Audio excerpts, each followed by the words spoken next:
himself of their pleasures. So when he learned that one of these worlds faced an unimaginable evil, he did not hesitate to heed its call for aid. But even his wildest imaginings could not prepare him for these gigantic, hideous beasts. If not annihilated, they would consume this world. And after that, fill their bellies with ours. Pleased with his new allies, and eager for the adventure this new world afforded, Conan chose to stay here once the battle was won. Many wars did he fight. Honor and fear were heaped upon his name. In time, it became legend. One minute, I'm in Woodsboro, closing in for the kill. Then the next, somehow, I'm here. How did it happen, and why?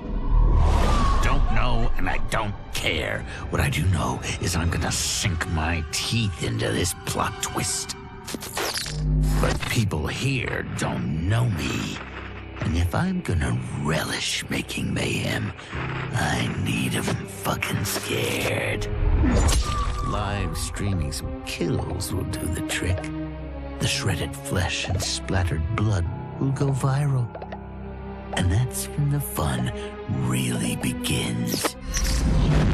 I can't wait to start stacking bodies, to see the eyes go dark as they die. I do this right, someone will want to turn it into a video game. And they say I'm a psycho. How the Terminator came to this timeline is unknown. The danger he poses to it, sadly not. As he began his murderous rampage, all in the realms stood horrified. All, that is, except Sector. To her, he was the perfect weapon. One that once added to its arsenal would make the Lin Kuei invincible. Upon capturing him, Sector worked feverishly to commandeer the Terminator's cybernetic mind. But she underestimated his machine intelligence. He broke free and quickly seized control of Sector's factory. Soon, it was producing Terminators by the thousands. They have caused death and destruction on a scale unimaginable. Not even my godly power can stop them. Our options and our time are running out.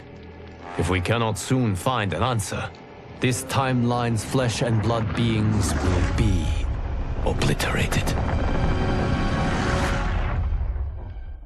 Project Starfish? Project Butterfly? Crazy town. Both of them. But neither was as fucked up as Project Magician. I was way over my head with Eclipse. I mean, the dude's a goddamn god. Somehow, though, I got his back to the wall. Freaked him out so bad, he cast a spell that sent me here. I guess he thought sending me here would finish me? But I tell you, I feel like I've come home. This place needs peace. Bad. And like me, folks here will do whatever it takes to get it. So bring on Shao, Reiko, and those dickhead sorcerers. I'll drop them all first chance I get. Desperate to avoid defeat, Titan Shang Tsung had stolen me from my timeline to set me against Liu Kang. He assumed a Viltrumite would shift combat in his favor. Shang Tsung was right, of course, but he was blinded by ambition and failed to consider that my only true loyalty is to the Viltrum Empire. In my home timeline, my mission to pacify Earth for Viltrum had been left incomplete. I thought I could redeem myself by delivering this new timeline. New realms, new species, all ours for the taking. For a few years, annexing realms satisfied the Empire's hunger for conquest. But my people have excellent memory. I knew sooner or later we would return to our own timeline, to Earth, to finish my original mission.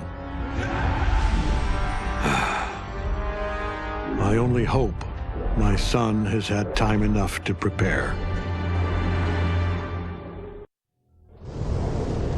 How many times have I saved them? I give and give and give, but no, I laser a few measly innocent bystanders, and suddenly they're all, "What have you done for me lately?" I guess they forgot there's only one true justice in this world. Me. But of course, that was before things got weird. Gotta admit, a portal from another dimension opening up and demons pouring out wasn't how I thought Tuesday was gonna go. But then again, that multiverse crap is all the rage lately, so who knows? And the same ungrateful crybabies who whined about me lasering a few dozen nobodies, now they beg me to save them. So I save the world again. I mean, it's my world. Can't let a bunch of demons disrespect me. After I finished them off, their portal or whatever was still open, which could only mean one thing: sequel.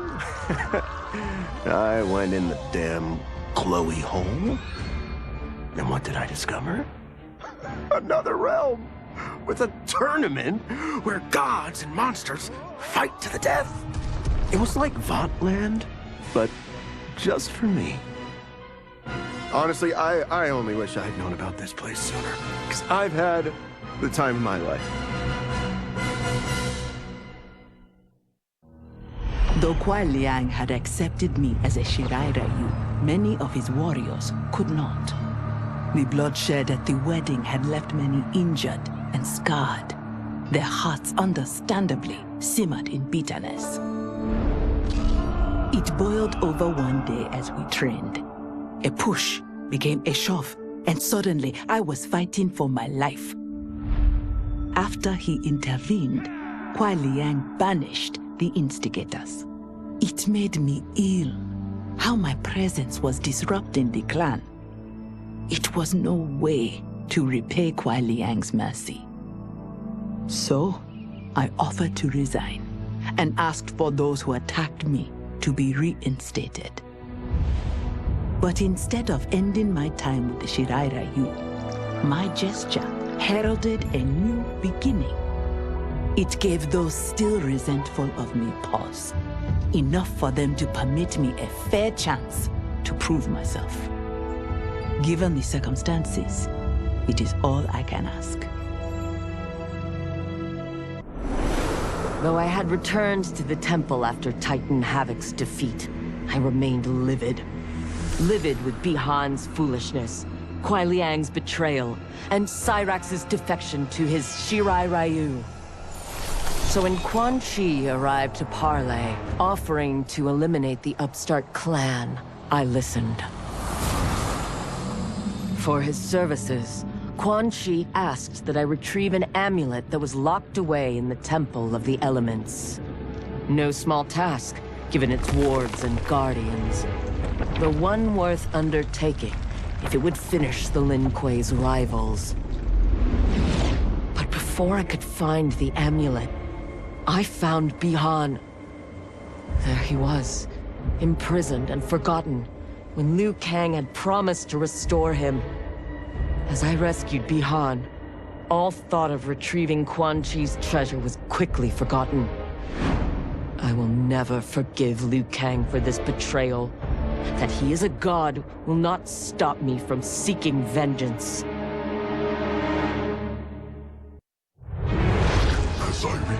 consciousness, I regained my memories. My transformation into a creature of chaos. My defeat of Titan Havoc. And my failed confrontation of Liu Kang. Sector was obsessed with finding the means to purge my soul of Titan Havoc's corruption. She was shocked when I told her she should do no such thing. Infusing my soul with chaos did not damage me. It enriched me. By embracing randomness and chance, I have unlocked vast new powers. My combat is less predictable, more formidable, and radically more lethal. Titan Havoc gave me these gifts to use in fomenting his chaos. Instead, I will use them to fight for the Lin Kuei. Kang, the Shaolin, my brother and his clan, will yield in terror when confronted by my perfection.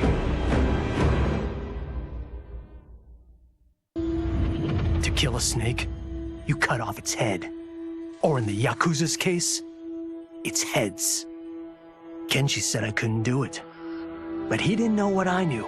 That the family's bosses were meeting to talk shop and settle disputes. In one fell swoop, I could decapitate them all.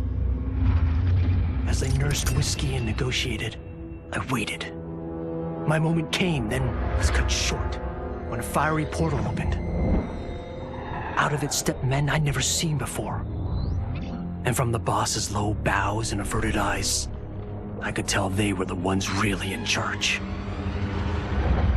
Listening in, I learned they run the Red Dragon, an ancient clan secretly behind all of Earthrealm's crime families. I could crush the Yakuza, but these Red Dragon would simply replace it. Probably with something even worse. I'm facing a powerful new enemy in my war on the underworld. One I never saw coming. And I've got to finish them, or die trying.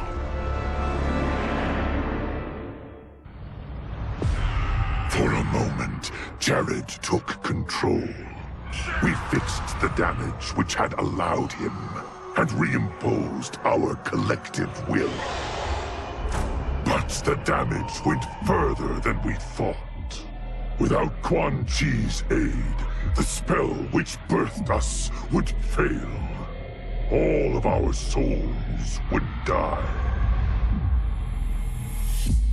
We freed the sorcerer from captivity. But after healing us,